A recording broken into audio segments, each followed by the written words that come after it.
Halo para sahabat hidup yang terkasih, perkenalkan saya Romo Fidel Wotan SMM, sekarang berkarya di Seminari Tinggi Montfort Pondok Kebijaksanaan Malang sebagai formator pembina para frater dan bruder. Baru-baru ini, tanggal 8 Desember ya di tahun ini, bersama dengan seluruh umat Katolik di dunia,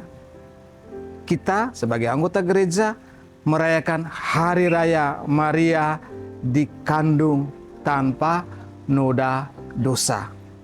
Ini adalah ajaran resmi gereja, dogma gereja Katolik yang menegaskan, menyatakan bahwa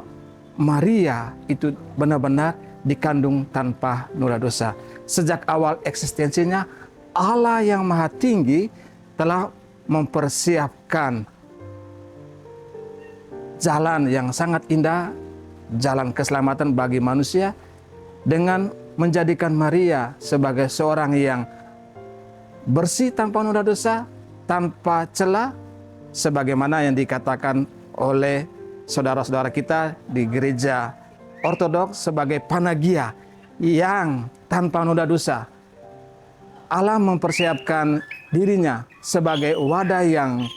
bersih, wadah yang suci, sebagai tempat kedatangan Sang Juru Selamat, di mana Maria yang dikandung tanpa noda dosa ini, dia akan menjadi ibu Tuhan yang akan melahirkan Sang Juru Selamat untuk keselamatan kita semua.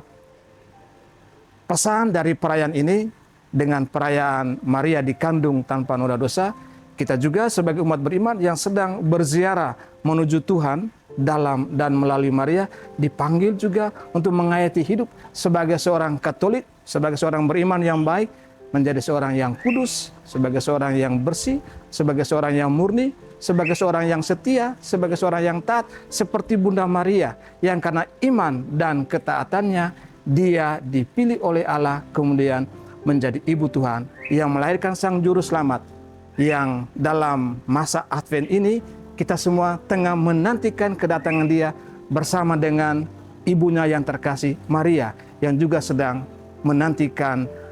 kedatangan Sang Juru Selamat dalam perayaan Advent, dalam Advent pertama, dalam Advent kedua, dalam Advent ketiga, dan dalam Advent yang keempat. Tuhan memberkati.